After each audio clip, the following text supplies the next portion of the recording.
But you never know that you could.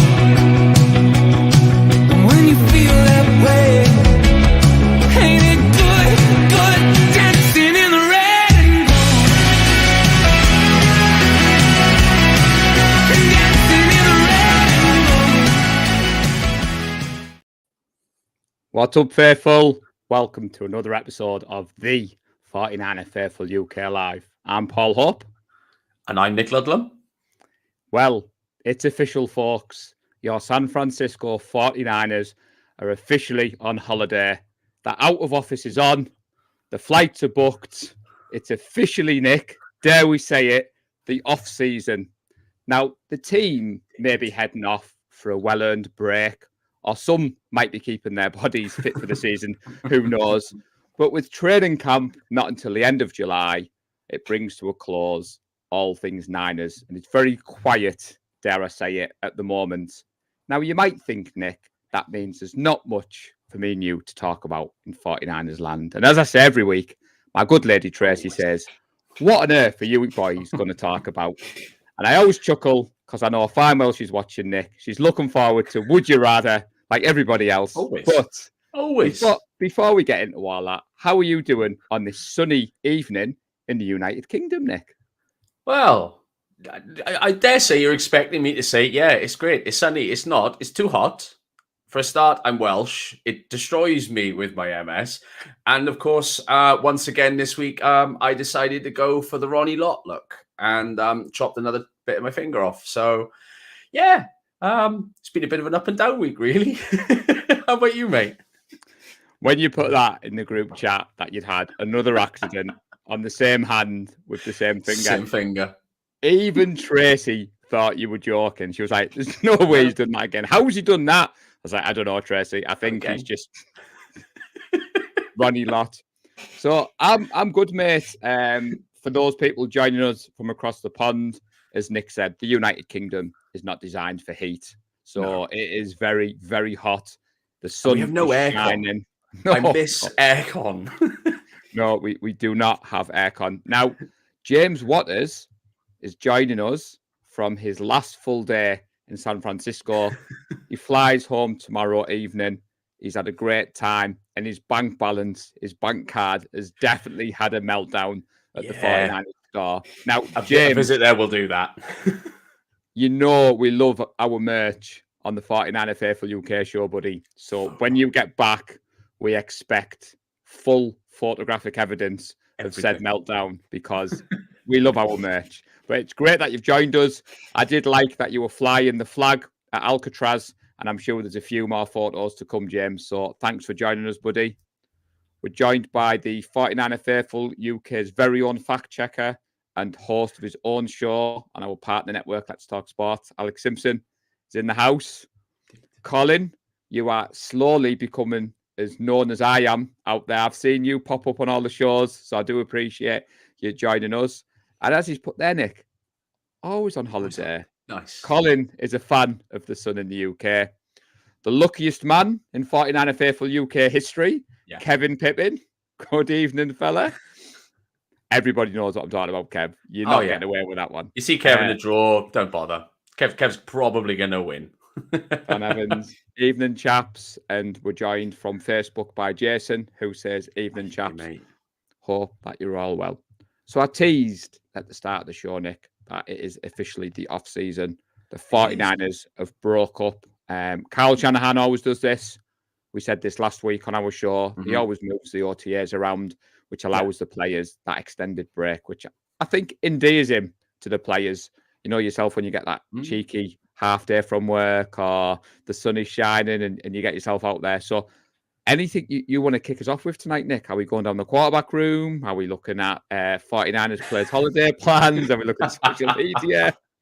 Well, let's be honest, we're going to see a lot of that in the coming weeks. And to be honest, that's all I want to hear about from the Niners in the next few weeks. I don't want to hear any bad news. A lot of that, we haven't had any bad news in a few years. So let's just keep it that way. Touch wood. You know, it's that time. You know, we've got through the first few camps. There's no injuries, no setbacks. We all know who we're talking about there. and there's been a lot of good noise. It's been really, really happy. But I think I know you sent it to me earlier on, and lo and behold, my phone has decided it wants to not play well with me today. I think, given we've teased towards the offense, I think let's have a little chat about how the offense is going to look next year. I know you asked me the other day. It was, that article came out about the 49ers being number one in 30-yard plays or more. Number one. So what did you make of that, mate? What's your take on that particular statistic? Well, Kyle Shanahan, we love Kyle Shanahan on this show. I think he doesn't get the credit that is due sometimes, Nick. So obviously the goddamn Chiefs, as I've nicknamed them. Yes, we know they are the Super Bowl champions. They've got Patrick Mahomes. The new documentary, which is about to drop on Netflix about the quarterback, it's got Mahomes, Mariota, for some reason, Cousins. Looking forward to watching that. Patrick Mahomes is the standard bearer of today's NFL. And the knock on the 49ers, Nick, and the reason we've gone down this road tonight, everybody, is everybody thinks the 49ers are a run-heavy team that don't do long passes. It's all about the Yak brothers. It's all about, the dink and dunk, for want of a better word. So the fact that we were number one for attempted 30-plus yard passes in a pass-happy league, I think it's gone under the radar quite a bit, mate. Do you not think? If it was the Chiefs at the top there, I think everybody would be running with it. Good Morning Football would have had Travis Kelce on this morning and not George Kittle, which we will get to later, everybody. But no, for me, we might have fallen short of the ultimate goal, which we all know what the ultimate goal of the San Francisco 49ers is, and that's to get the Lombardi back safely where it belongs. But yeah, 33 offensive plays that went for at least 30 yards. It led all teams in the NFL. Mm-hmm. And the only other team who eclipsed such plays were the Chiefs and the Eagles. So that's who you're looking at. They were the top two in the NFL last year. So it was no surprise to me, mate. Kyle Shanahan at the control.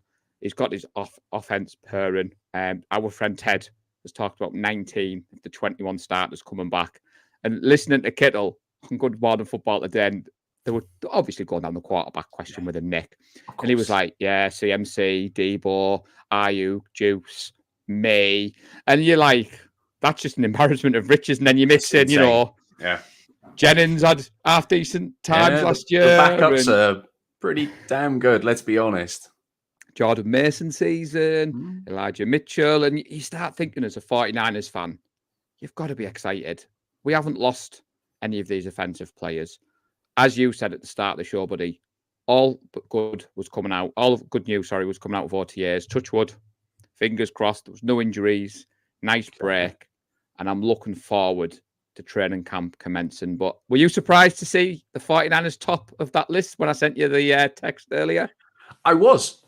I must be honest, I was. I didn't expect us to be near the top there. I mean, you're looking at it. I know we've mentioned Yak already, but it does go to show how important Yak is.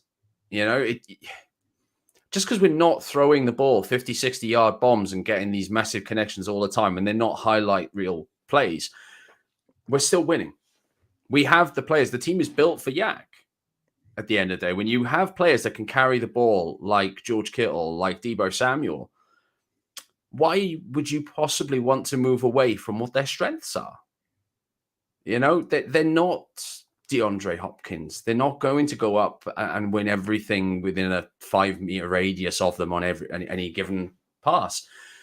I'm fine with them playing it at Yak, but it did come as a massive shock to see us at the top of that particular passing stat. I mean, it's incredible. I mean, I went back and I researched before we went live tonight, and there's an article on Niners Nation, which I've got here while I keep glancing down, and 22 of the 33 attempts were passing plays. Hence why I started with what we started. A lot of talk is we're a run-heavy team. Kyle Shanahan runs the ball. And against the Eagles, some may say that was Shanahan's dream, that he didn't need to worry about the quarterback. He could just run the ball. But in today's NFL, when teams stack that box, it shows it's a passing league. And I think we're transitioning to maybe a pass-heavy 49ers team. Dare we say it, Nick? No matter who is QB1, QB2, QB3 QB4. As George Kittle said better than me, he's had 5 years of QB talk now. And I think every 49ers fan just wants us to get that one QB in position. Of course. Let him stay healthy and let him run this offense. Oh, absolutely. It's all we want. It's all we've wanted for Christmas. It's all we've wanted for our birthdays. It's all we've wanted, full stop. Everyone is sick of this. We want to know who it's going to be, and whoever it is, who cares? They'll be wearing red and gold, and we will support them no matter what. They will be our QB1. They will be our Messiah. Who cares about anyone who may potentially leave? Because if they leave, as far as I'm concerned, they're not a 49er anymore. Wish them luck. You know, like I say, I don't wish Jimmy any badness at all. The guy came along and saved us from Brian Hoyer.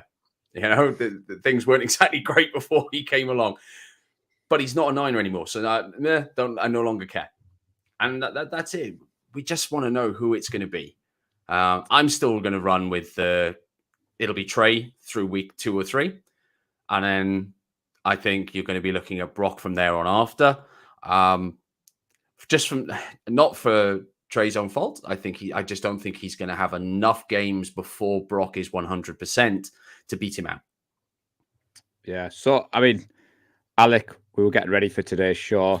I joined Nick backstage and he's rocking 23. I so need a 23 jersey to my collection. And you're right, Alec, when CMC came, I think a lot of us thought this premier elite running back, which we'd never had before, but we actually were a lot more throw first, and CMC was a big part of that.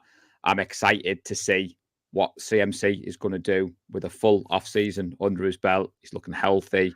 He wants to get better. He wants to learn this offense. And like you said, Nick, training camp is around the corner. Our good friend Ted Talks Ball has assured me he's going to be there. So when you tune in a few weeks, people, and me and Nick are referring to our sources at training camp, it won't just be repeating what we've heard. It will be from our good friend Ted. So for those people, I'll get the plug in now. Tomorrow, 9 p.m. UK, 1 p.m. Eastern, 1 p.m. Pacific, 4 p.m. Eastern. I will be on with Ted, and we're going to go a bit more in depth with some of the QB talk. So it would be good for you to join me and Ted. We'll just get a few more thank yous out of the way. Bebop, I saw you on a couple of shows this week. It's always good for you to come and join. And joining me on there, praying for health is what we're all praying for. And as Jason has put there, Nick, this is the year that the main men need to perform. Kittle, Debo, CMC, Bosa, and the defense. And as he said, fingers crossed for Purdy. So before we move off the offense, Nick, Debo Samuel came out and said that the tape he put out there last year, in his own words, was dreadful, was awful. Him and Kyle have sat down. He's admitted the contract negotiations last year dragged on and affected his game. Were you excited by Debo saying that, or were you a little bit annoyed that he came out and said that? I just wanted your thoughts before we moved on. I'm fine with him saying that. At the end of the day, I mean, if that's Debo having a bad season, I can't wait for him to have another all-pro season, because he wasn't horrific by any stretch of the imagination. There were a lot of wide receivers who had far worse seasons than he did. And it just goes to show how high the bar Debo has set for himself. He's not happy with anything less than excellence. And that's what they're demanding from each other, clearly, on the training field every day in camp, every day throughout the season. It's what they're pushing each other towards. And that's awesome to see. You know, Debo is 100% on board. I didn't think anything other than that last year. I said it all last off season. I didn't think he was going anywhere. I thought he was going to resign. All this thing about, the Instagram scrubbing all of his social media. It is what it is. That's the modern world. We have to accept that. It's a modern world, and I'm somewhat of a relic in that modern world. I know I'm a lot older these days, but that's now how it works. So fine. If that's how it works, that's how it works. It's a business. We get told this all the time. Players have to look out for them and their families, but Debo was never going anywhere, and I cannot wait to see what he is going to do this year. And like you said, with CMC, if that's him not knowing the playbook, I mean, dear Lord, what is he going to do once he knows the playbook? I mean, the guy he should have been all pro. Just from when he joined the Niners onwards, he should have been all-pro. And he didn't exactly play too badly when he was still at the Panthers. But now he knows it. He's got that full off season. Please slow down a little bit, though, Christian. We would like you to be there and fine for day one and play all 17 games. But it's going to be special. You know, excitement is growing. I don't know how you are with all of this. I mean, I can barely keep it in. Yeah, so I'm glad you mentioned about last year, because us at the 49er Faithful UK, we were adamant Debo was going nowhere. Obviously, I do a show with Dan from Let's Talk Sports, who's a Jets fan. And to be fair, Nick, he was texting me saying, yeah, we're not giving you the number 4. He was like talking about a second round, third round. And I was like, there's no chance we're giving Debo away for anything less than a first. You're not getting away with your age. I am older than you in social media. You were just as good at it as me, as you've proved with the would you rather. But I know what you mean. I said it this time last year, you know, a father of girls, they're always scrubbing their Instagram, they're always falling out with friends, changing boyfriends, and it all gets deleted, then it gets put back on there. And like you said, it's what the players do. And I wasn't overly worried. Debo and CMC are definitely the next 2 jersey purchases. I kept saying CMC, and then NFL UK keeps sending me an email with discount codes. And wherever I go on, there's only the Debo jersey that I want at the moment. So I'm holding off at the moment, because I do want to stay true to my word. I said CMC would be my next jersey, and seeing you rock that 23 is definitely getting me green with envy. But no, I'm excited. As I said, Nick, as a 49ers fan, you dust off last year's disappointment. We fell short in the NFC Championship game. We've added some key pieces. The noise coming out of the team is really good. All the content creators that I'm watching, they're starting to dig into the roster. They're starting to go more in depth and ramp up to that training camp vibes that we're going to get to. Now, we're not going to go down that road tonight, everybody. No. We do like to try and be a little bit unique and stand out. We don't just want to do the same as what the content creators are doing. We have said that we are bringing a taste of what they do to the UK, but we like to put our own twist on it. But we've got some breaking news, Nick. Alex Simpson buzzing for the season to start. Baby due in September, so he'll be happily doing the night feeds. So, as Bebop says there, congratulations, buddy. As I've just referenced there, proud girl dad. I have been there. I don't wish you the sleepless nights that I had, but to be honest, it's a main reason of why I'm a fan of the NFL, being up in the night with the baby, sticking this crazy sport of NFL on, not fully knowing what it was, and then falling in love. So I always have a cheeky smile. But the reason that we're talking about all this, everyone, before we move on, me and Nick, we're going to try and get people's thoughts on the running back room. We don't want to go down the quarterback room tonight. We may touch upon it later in the show, but at the moment, the running back room, Nick. So I know the talk coming out of OTAs is Mitchell is carrying a slight injury, but we're going to base this discussion on Mitchell being fit. So we have 3 running backs at the moment: Elijah Mitchell, Jordan Mason, and your boy CMC. So how do you feel Kyle is going to approach this season with the 3? Do you think we're just going to see 99.9% CMC and the other 2 fighting it out? Do you think one of them's not going to see that? I just wanted to go down that road and get people's thoughts watching, because the running back room, given we are still Kyle Shanahan's team, he does like to run the ball. As much as we've transitioned at that passing offense, he does like to run the ball. So what do you think with the 3-headed monster that is our running back room? It's going to be an interesting one, let's be honest. I know you said about assuming Mitchell's fitness. I'm struggling I'm struggling even to keep it with that, to be honest. He does. I don't want to say he's made of glass, because he has fought through a lot, in fairness to the guy. But he isn't always available. I think you're going to see a lot of Jordan Mason. I think you could end up seeing CMC and Jordan Mason lining up at the same time. And what you could end up seeing potentially is CMC then going and lining up as a slot receiver. Or maybe there's another rejig where CMC just buckles straight out and lines up right on the touchline. You know, you have that. You have that capability with CMC. But by doing that and having someone like Jordan Mason or even Elijah Mitchell sat in behind, you're not running an empty backfield.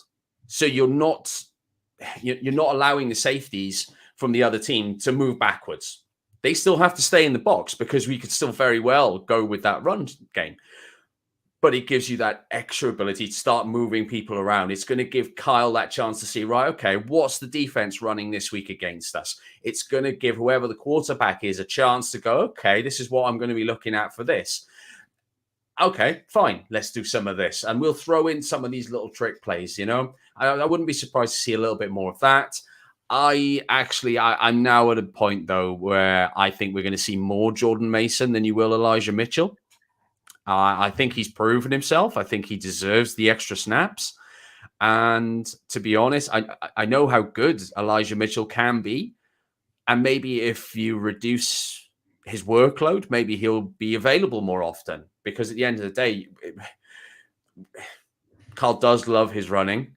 There are going to be injuries. We are going to use the entire running back room. Chances are that whoever's on the practice squad is probably going to play a game or two as well. They're going to get called up, and that they're going to be in a fantastic position to look like the next big thing, as it seems to happen. We did it with Matt Breda. We did it with Raheem Mostert. They have all looked awesome, but they were never drafted particularly high. I mean, Raheem went through 6 teams before landing with us. We know how good Kyle is with those running backs. I mean, for everything I've just said, every last bit of it could be wrong. Because Carl could be like, I'm not doing any of that. I'm going to do something different. And it's something that you just completely don't expect. It's phenomenal what they now have. I must be honest though, Ted. Don't want Dalvin Cook. Far too expensive. I'm not doubting his quality. He's going to be too expensive. We want that money. I want that money for next year so that we can carry on signing some of our other players where the money goes up. And we can extend that window. I don't believe we need to go all in and go and get Dalvin Cook as well. I don't think Dalvin Cook would be happy with a reduced workload because he's going to be sat behind CMC for a start. Yeah, so Jason, Bebop, Luke, Dan. See, we've read the room. Running back talk is where you need to go, content creators. So Jason's put there, we're running back short to win the Super Bowl. He feels we need another top running back. Injuries are always key. Ted is banging the drum for his boy Dalvin Cook. Now, everybody, Nick included, I'm very, very impressed that we've just spent 5 minutes talking running backs. He didn't mention Deebo Samuel because a lot of people forget Deebo Samuel, the wide back, doesn't need to play every play, Nick, like he did a couple of years ago. Now, everybody is probably chuckling when I said 99.9% of the snaps for CMC. When I looked at the stats, it's roughly about 72% of the team snaps that CMC featured in last season. And he wasn't here for every game. But what you said rings true. It wasn't like he was the bell cow, as in running up the middle all the time. So I agree with you. I think we're going to see Jordan Mason used a lot more to free up Christian McCaffrey. I think Jordan Mason is going to be used in that kind of getting the hard yardage. And then if Jordan Mason needs a break, Eli Mitchell comes in. And then, lo and behold, CMC comes in. And if you need that explosive play or if you need him lined up. Also, a lot of people, Nick, are sleeping on Jordan Mason's pass catching ability. I know all the people out with training camp last year were very impressed with Mason in that role. Shanahan likes to go into that bag of tricks. I can just see it now. CMC and Jordan Mason both lined up on the outside, Mitchell in the backfield, and then Brock Purdy just throws the ball to Mason and he catches it. And you just think the offensive weapons we've got all around. That's it. I mean, let's be honest. You've also, well, I say you, we both have forgotten another offensive weapon. We've got Kyle Juszczyk. Kyle can run the ball. Kyle can catch. Hell, Kyle can play quarterback. You know, he has done that. He was one on the emergency roster, wasn't he? Until CMC was going to be the emergency QB. But I don't think we're short a running back at the moment, considering how many players we'll have to play out of those kind of positions. Essentially, we have 5 players. We've got the 3 running backs plus Kyle Juszczyk plus Deebo. I can't see us bringing in a 4th running back at this point because of the versatility of the other 2. It allows us to keep that spot open for a defensive lineman or an offensive lineman so you can keep those plays fresh, or if rotations required, we do seem to have at least one player go down for an entire season in the trenches. I don't know. I think I'd rather use the versatility of others to open up that spot for them really more than anything. So Ted is definitely on form tonight. So Ted, yeah, I agree. Mitchell has shown that injuries are a concern. Mason has flashed, but to be fair to him, Ted, we haven't seen a lot of Jordan Mason, and the UK faithful are all aboard the Mason hype train. We want to see more. Cook may be the better receiver, but as Nick said, he's expensive for me. I am worried that Dalvin Cook ends up at Miami, as Alex Simpson has put there. So Cook to Miami would be scary. But going back to Ted's comments, yes, CMC is no Iron Man. I was worried, Ted, when he came last year, because for all of us who play fantasy football, CMC was always high on everyone's draft list. But the knock on CMC was the injuries. Touch wood, we've had good luck with that. And he's looking in fantastic shape from what I've seen from training camp. Bebop, Debo's highlights are second to none. Yep. If you need cheering up, just stick Debo Samuel to YouTube, especially against the Rams. It's always good. Scott Hill is in the house. It's always great to be joined by good friends of ours. So thanks for joining us, Scott. Alec, we've just said there, you're on board the Jordan Mason hype train. And again, we forget Kyle Juszczyk can juke. He's an offensive weapon that can be used. He's phenomenal, absolutely phenomenal. I will say, I want to come back to that point about Cook to Miami. I'm fine with it because it's another awesome player leaving the NFC for that packed AFC. They're going to batter each other. And I'm fine with that because when we come to it, hopefully, if the Niners are in the Super Bowl, we'll come up against a team that's been battered pillar to post all throughout the playoffs. And they're demoralized before they come up against us. So, yeah, he can go to Miami as far as I'm concerned. He's out the NFC. So Colin has thrown a curveball in there before we move on. So Colin, apparently TDP, dare we say it, is looking good, which, as Colin said, is weird because Colin had already got in his head that he's moved on. Alec, I know you're a big fan of 44. I can see that in your profile picture. Ted, could you imagine trading him away for a pick and then getting him back? I'd be so happy. I do love I love Jeff Wilson Jr. Big fan. And Simon has joined us. And to be fair, Alec raises a good point. Season and a half, 2 seasons ago, the Rams would have probably been all in on signing Cook, but they've got no money left, Alec. So I've told you before, my good friend Mike, who's a Rams fan, who is a fantasy football expert, he's already said the Rams have written the season off. He doesn't see. Yeah, they've written the next half decade off. They've written the next half decade off. They're not going to be around for a long time. And Simon agrees with Colin. Now, as you'll probably guessed, everybody, tonight's show is very focused on the offense. Now, again, you're probably thinking he's going down the quarterback door. I can see Nick poised, but I'm not. I read a great article on Niners Nation from Jason Aponte, and he talked about, Nick, whether Aaron Banks or Spencer Burford were going to be 2 key features for the Niners and which one was going to be more important to the team. Now, I've read the article, so I know Jason's answer. I have my own answer. But I wanted to put you on the spot and say, out of the 2 players, if you had to pick one, this isn't the would you rather. This is just us talking football. I thought I was getting away with it easy then. No. So Banks or Burford, which do you feel are going to be more vital to our success this season? I think we're going to see Banks is more again next year. Burford is more this year. I think we see Burford is probably going to start more games just because of that metric alone. I think we'll see he's probably more important to the team this year than Banks is. But I say with injuries and the attrition of players on the lines, you never know. I mean, next man up at the end of the day.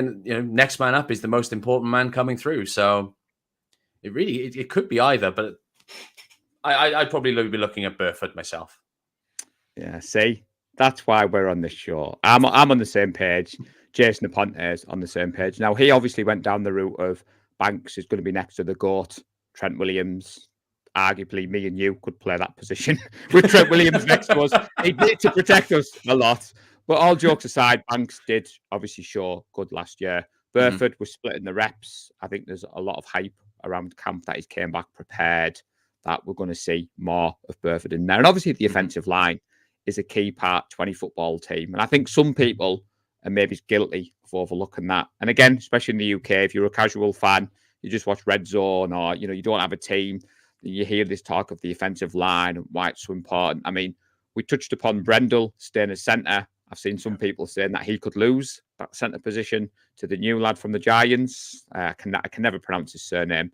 So I'm not going to butcher it. Yeah, I know exactly who you mean. I can't. My pronunciation is not my key, as people will know me.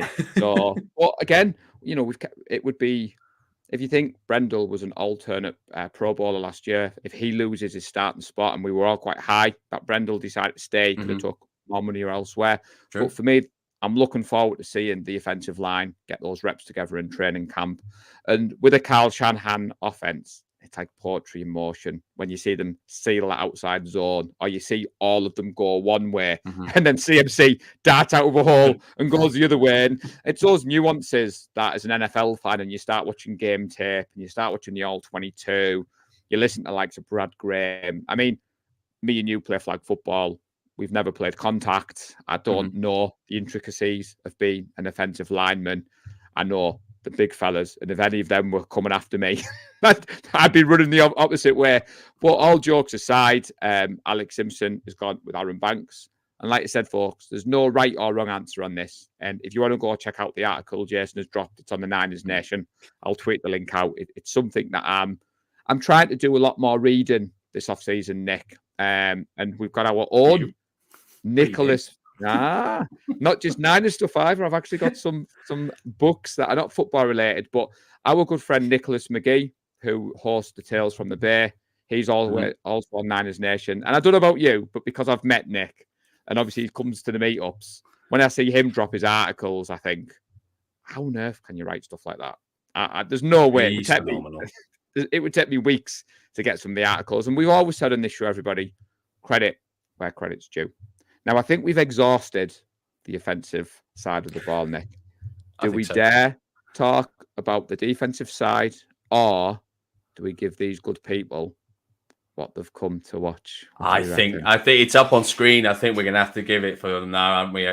We can save defense for another week.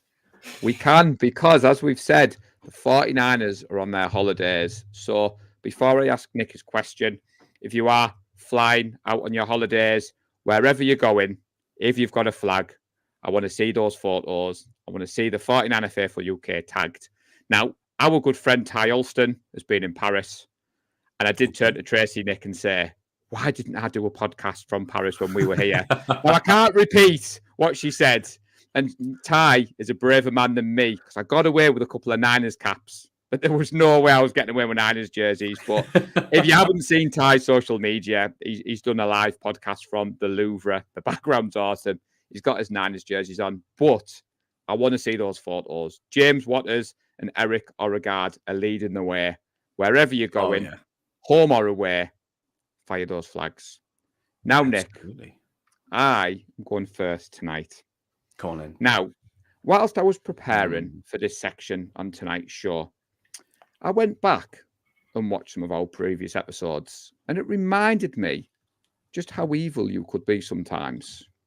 So that said, I've decided to channel my inner Nick Ludlam.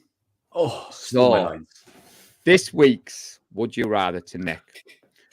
You have been handpicked as the defensive coordinator for our rivals in the NFC West, the Arizona Cardinals, who are going through their own rebuild. They've watched the show.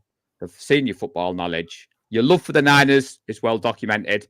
But you asked me about playing for the Rams. So this is where I'm going with this. You have been installed as the new defensive coordinator. My would you rather is, when you face the 49ers, would you rather be facing Brock Purdy at QB or Trey Lance at QB? And I want to know the reason for why, which one you've picked. Right. Well, as the new defensive coordinator of the Arizona Cardinals, I will be ordering my defense to step down. I will be ordering them. Do you know what? Forget it. Throw the game. Don't care. Throw it. You'd want to win. You'd want to win. You asked me, and I answered the question. Now, you had me scoring a touchdown against the 49ers. True, I So did. you've got off quite lightly. But all jokes aside, given that this could be a conundrum that defensive coordinators face, as a Niners fan, what do you feel would be the one you'd want to face as a defensive coordinator? It's tough because they have very different skill sets. You know that the playbook from Carl is going to look very different from one to the other. I'm not sure the Cardinals have got the corners or the secondary to deal with the sheer arm strength of Trey. If those balls are on target, you're going to get pasted. But then at the same time, I don't actually see they have much up front either. So if the Niners were playing that, the short to intermediate routes with Brock, not hitting that long one quite so frequently, I still think you're going to get mullered there as well. I think it's really one of those cases, you're damned if you do and you're damned if you don't. I think regardless, they're going to lose that game because that Cardinals defense just isn't good enough to take on either player. I think I'd rather take on Trey. Purely taking away the football thing, he hasn't played as much as Brock. And he's also he's just coming back off that injury. He's got so much to prove. He's going to have that chip on his shoulder, which can go one of two ways. And that chip, I don't think, will be there so much for Brock. Brock has pretty much shown what he's going to do. He's all but been installed as the next, as QB1 moving forward. I think there's maybe just more questions about Brock than more questions about Trey than there are Brock. I'm going to go, I'll take Trey, but I still think I lose regardless. Yeah, I'd seen the question asked on Twitter, to be fair, and it was for 49ers fans to answer it hypothetically. Now, I threw in giving you a team in our division. I think Kev Pittman has put that the Cardinals. So you've been sacked already.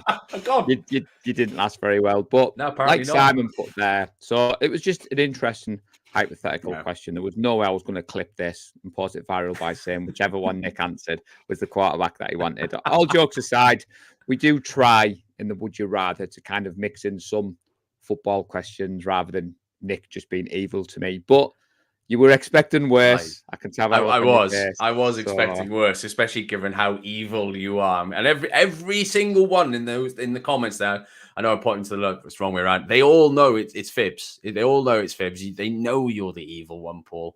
That's how it works on this partnership. We know this now. Okay. So for my Would You Rather, I've gone a slightly different direction. Surprise. I had a word with some boffins. And they've come up with some statistics. Now, you can make a statistic do anything you want, thankfully. And here are mine for you. What they've worked out is that if the Niners keep Nick Bosa and they keep George Kittle, they have a 20% chance of winning the Lombardi next year. Now, if they trade them, because they've done a little magic, that chance goes up. You now have a 90% chance of winning the Lombardi by trading away the best defensive player in the league and the best tight end in the league. I'm not sure how they worked it out, but they did. These are facts. You cannot argue against them. So, would you rather keep them and run with that 10%, or would you trade them both and have that chance raised to 90? There's no guarantees. Are these the same people who did the stats that said mine are more evil than yours? Because we know they're all lies. So I think they've been using some of the calculators that my colleagues use at work. So to be fair, obviously, as soon as you said that, the Niners fan in me thinking anything that gives us a 90% chance, you'd snap the hands off. But I love Nick Bosa, and I love George Kittle. I don't think Tracy would be happy if I'm trading away two of my favourite players, and I needed some more jerseys. And as Simon says there, 20% is more than enough. especially in today's NFL. I think Nick Bosa Oh no, and 10. Only you said 10%. 20. We'll go Oh, right. back. Okay, fine. We'll You're going to have go back. 20. We'll You're going to have go back. 20 then. But in today's NFL, I think that the Nick Bosa's and the George Kittles in the dressing room are worth the weight in gold, and I wouldn't trade either one of them away at this moment in time for anything. Like you said, Nick Bosa, Defensive Player of the Year. Now, actually, it just reminded me of a funny story I can share. So, went to a shopping centre in the Northeast a couple of nights ago with Jasmine, rocking my Bosa 97, as you do, always representing. Walking to the supermarket, seeing a Rams fan. Now, to be fair to the Rams fan, he was rocking his Super Bowl winners t-shirt from a couple of years ago. Cheeky little nod was exchanged, and I couldn't resist it. And I was like, I'd be wearing the t-shirt, mate, when we win the Super Bowl. I says, but with this boy, there's always a chance. And he just put his head down. He was like, I can't even argue. I was like, Defensive Player of the Year, baby. At which point, I think Tracy muttered something under her breath, and I got the shepherd's hook to come away. But it's always good, all things football. But, all jokes aside, Rams fans were very bullish a couple of years ago. But I want to see what Nick Bosa can do this year. I think he could be even better than he was last year. And, Club 85. Yeah. That's very true, but you heard it here first on 49er Faithful UK Live. Paul is more of a fan of the players than he is the team. Yeah, I knew there was an angle you're going down that way. So now you might think, everyone, that is the end of the show, but it's not. We've got a few more things that I wanted to ask Nick's opinion. So, Nick, we're heading into training camp. Now, again, all we talk about could change, but given the roster as it stands at the moment, I want you to give me your breakout player that you feel will be this year. On this year's roster at the moment, who's your breakout player and why? Can be anybody you want. Doesn't have to be a rookie. Doesn't have to be, someone who... I just want your breakout player of the 49ers. So, there was a few I thought, because I know you messaged me earlier about this, and it's really had the wheels turning in my brain. So we've managed to kick off quite a bit of dust and rust there over the last couple of hours, thanks to that question. And I've looked all over. I've thought about Jake Moody, just slotting in seamlessly and just knocking over field goal after field goal. I thought that that might be a bit harsh. Then I thought, okay, what about on defense? And then okay, actually, I know Huff was Pro Bowl last year, but I think he's actually primed to sort of really show himself as one of the best safeties in the NFL. Flat out. I know above pro, I'm talking all pro. Being in that, and I'm being steadily in that for the remainder of his career. I think he's going to hit a new height, and I think he can stay there. But he has had some recognition having been to the Pro Bowl. There was a few. There's the obvious thing with the quarterback situation. If you happen to be in love with one quarterback or the other, you can there's an argument for either there. But I'm actually going to go with Brandon Ayuk.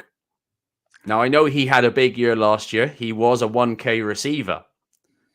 I think you're going to see Brandon Ayuk showing himself out to be a WR1 in his own respect.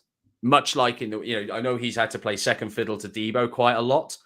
Sort of kind of in the same way maybe like John Taylor used to have to with Jerry Rice. John Taylor was one of the best wide receivers in the entire league, would have easily been WR1 on any other team, but chose to play and stay with the Niners and was happy to, be a teammate of Jerry Rice's. I think you're going to see the same, though, from Brandon Ayuk.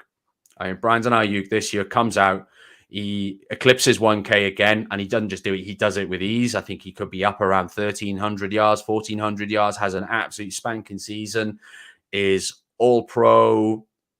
He goes to the Pro Bowl, the whole lot, but he's going to be a spectator because he's going to go to the Super Bowl anyway, so he doesn't actually play. And I think you end up seeing the 49ers turning down superstar offers for Brandon Ayuk next summer. So Brandon Ayuk is going to be the man. You're going to see him on everything. Madden are going to want him on the cover of next year's game. I like it. Obvious reasons. I won an Ayuk jersey at the NFC Championship giveaway. I nearly rocked it tonight, but it's a game jersey. It's far too hot to be wearing that in the UK at the moment. To be fair, I can see Ayuk being a captain this season. I think he's really impressed at the OTAs. I think he's got that dog in him. And like you said, we were high on him this time last year for 49erFaithfulUK. It was more the connection with Trey Lance that they were doing the extra off-season training.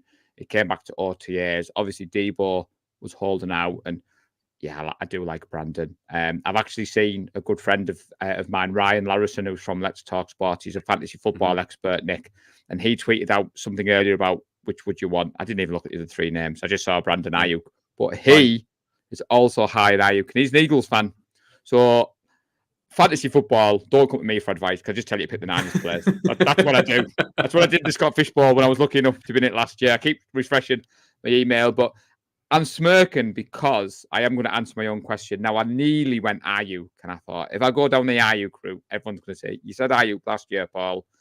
He was wide receiver 1 and all the rest of it. Kev, I've won one jersey to your 2,375 winning and counting merchandise pieces. But yes, I was very honoured to win at that the Leeds giveaway.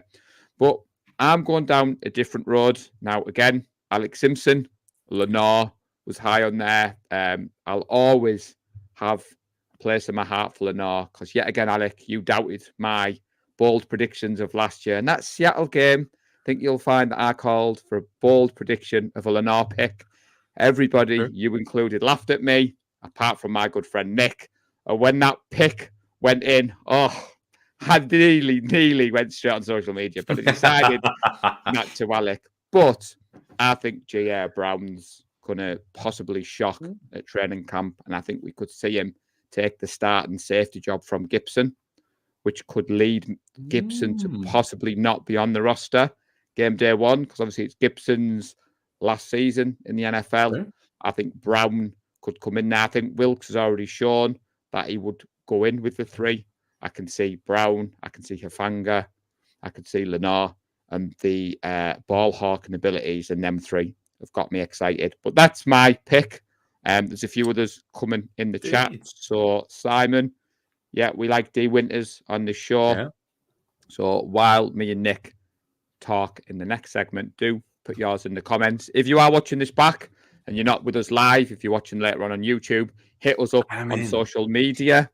Hit us up on the 49erFaithfulUK. I'll just get the Twitter one up there. We'd love to know people's thoughts, because as me and Nick say, last week it was great to do Simon's Would You Rather, and we always that was great Would You Rather as well. Questions. And Alec, it's all love, buddy, but you have dipped your toe into the content creating game now, so you're not alone. Ted likes to keep receipts. All I'm saying is our good friend Ted can be just as fact-checking as what you can be. So I am looking forward to hearing some of your bold predictions on Let's Talk Sports, because a few of them may be recorded for future use. Now, again, before we finish off, there was something else that I wanted to ask Nick. So, bring it on. This is something we are well known for on the 49er Faithful UK show. We're known for our bold predictions. Now, I do appreciate we're still in June, but it's rather early. What I want, Nick, is a bold prediction for a player on our beloved 49ers. I want you to pick one player and give a bold prediction that's going to happen this season. An early bold prediction. Oh, you didn't give me heads up on this one. No, I had to keep some things. The beauty of the show, mate, is we can't be too scripted. So I did send you a cheeky schedule. You did. There's always a few things that I've got.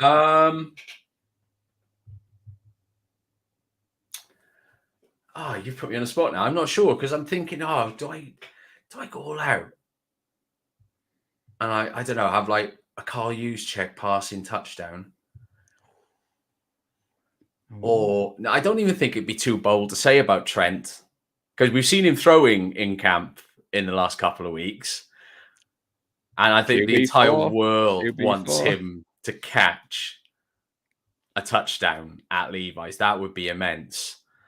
To Tell you what, Niners to lead the lead in pick sixes. Oh, that goes off nicely with Colin when he puts Brown picks off Burrows 4 times against the Bengals. Everyone will know his name. And yes, Colin, don't worry. I had that saved. I know you've gave a very bold one. Simon has gone for a 14-3 number 1 seed. Bold prediction. Jason has gone for Bosa to break the single season sack record. This is going to need some flipping. Purdy to throw a touchdown pass to Lance. I don't think you are going to find a more bold statement than that. Fair play. Simon, if that comes off, wow. Alex absolutely coming in early. 2 1,000-yard receivers. See, that's the beauty of the reason I asked this question now, Nick, is we're all excited. We're all hyped. And it's June. We're allowed to be excited. We are fans. We're not connected to the team. We're allowed to talk football and have our opinion. Now, I did wonder whether you were going to go down the CMC route, given that you've got the 23 jersey really curious as not just to throw one touchdown, but multiple touchdowns. I thought, that's not bold enough. You mean a bold prediction that he throws for a touchdown, catches a touchdown, and runs it? Oh, wait, I already did that against the Rams. Yeah, that's it. See, that ain't bold. He's done it. That's the thing. Once it's been done, it's no longer historic. If you're the second to do something, meh. It's all about the first to do something. Well, I decided to have a bit of fun with my answer to my own question. Now, we're well known on this show for being the drivers of the Moody Mania hype train.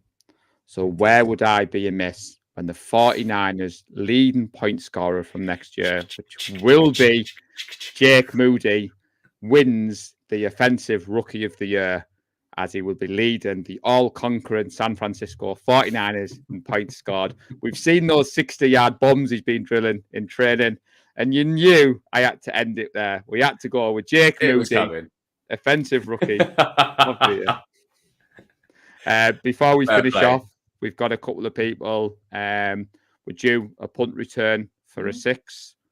Scott Hill, Brown starts and gets 5 interceptions. So, again, there's a lot of people high on the Brown hype train. Absolutely, and rightly so. I mean, we did select him in the 49er Faithful UK mock draft, which we may remind a few people between now and the start of the season. Dan, we would love to see this one happen. Ray to not only take a return to the house, but 3 times. Was it the last one's now? Ted Ginn was the last one to do it, wasn't he? That's way too long. It's got to happen. It's got to happen soon. I mean, you watch Red Zone and you watch the other teams around the leagues and you see other teams score them. And like you said, it's been such a long time since we've had those celebrations. And given the fact that the new kickoff rules, so obviously I think a lot of teams will just be starting on the 25 yards. So I think if you're going to see those explosive plays, they are going to come from punt returns. So would it be Ray? Could it be Danny Gray? Could it be Ronnie Bell? Who knows, Nick? It would be Ray if anyone. I think he's pretty much locked down as that return guy now, and I know he's got that fumble in him every now and again, but he's just so explosive. I mean, you lose him for a brief second in a muddle, and all of a sudden, poof, he's off out the side, and he's off for 20, 30 yards. More of that, please. Yes. So you may have noticed, everybody, that the Awesome Foursome, the 49er Faithful UK, well, 3 of the Awesome Foursome have decided to join the San Francisco 49ers and take a well-earned break. Now, when me and Nick had this vision for the 49er Faithful UK live, we didn't want to take too many breaks, and we love that we've established our 8 p.m. UK time slot on a Tuesday. But that said, everybody, we don't just want to do a show for the sake of doing a show. So we will be taking a short break, as in there will be no show next week. Now, what we're going to do, everybody, is review this on a week-by-week basis, because we can't leave you guys without a would you rather for too long. We've already scheduled in the 1st of August, because I'll be on a beach in Tenerife. Very nice. Training camp's due to start the end of July, but the Awesome Threesome, or Nick might fill in my shoes and make it the Awesome Foursome, will be back But we've just decided that we want to give you good people the notice that next Tuesday we will be having a short break. Now, fear not, I will be on Let's Talk Sports. I'll be on with TED Talks Ball tomorrow, and I am working on some other piece of news that I want to share. Nick kind of knows, but he's not allowed to say anything. But we just wanted to let you all know that next Tuesday we will be taking a short break, unless there's some major breaking news. So what we will say is turn on those notifications. Do follow the 49er Faithful UK on Twitter. Obviously follow Nick. He's a great follow on social media. And if you've got any would you rathers, do drop us some DMs, because Simon's was awesome. And sometimes it is great to think outside the box, because I'll be honest, sometimes me and Nick just want to be evil to each other. So it would be nice to get some different perspective in there. So let's have a little look. Simon's put there, he's optimistic about the season. I love it, Simon. Looking forward to sharing it with us. A whole lot of love. Jason, take care. Roll on the season. And Alec, I think Tracy's deserved the rest, but I haven't been as active as what I could have been. But yeah, we just wanted to say that we've always said on the 49er Faithful UK that we're not just going to do a show for the sake of doing a show. Have you got any news that you want to share, Nick? Any shows that you're on, or any promotions you want to do? No, I'm having a nice quiet time of things at the moment. It's too hot for me to do anything. It's frankly a task just to water the plants. So nice chill week for me. But guys, as always, please hit that like, hit that subscribe button, leave us a comment, share to your heart's content. It really does help us grow this massively. So thank you all so much once again for joining us even on this rather humid Tuesday evening. And I suppose there is only one thing left to say, really, isn't there, Paul? Go Niners. Go Niners. We love the San Francisco 49ers deep in our heart, like Joe Montana in the corner, deep part.